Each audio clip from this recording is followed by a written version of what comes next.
سپاس لە بۆ خی گەورە پرۆژەی پێدانی دەرمانی درێژخایان لە بۆ نەخۆش ئاژارەکان بەردەوامین لە نەخۆشخانەی نەشتەرگەری میهرەبانی.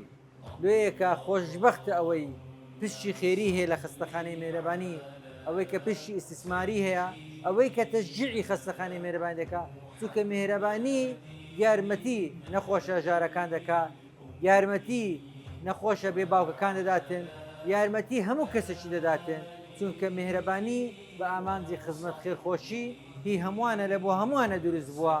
لێیەکە دەرێم وەرن مانجی مەولودیە، ئەتوش پشکەکی خێری خۆت زیاد بکە، خێری مردیەکانت، خێری دیاک و بابت، خێری ساڵحبوونی مندارەکانت، خێری خۆت و خانەوادەکەت وەرە بەشداری بکە بە خستەخانەی میهرەبانی بە کامل بیکەینە پرۆژەی خستەخانەکی خێرخوازی لە داهات و بە پشتیوانی خی گەورە.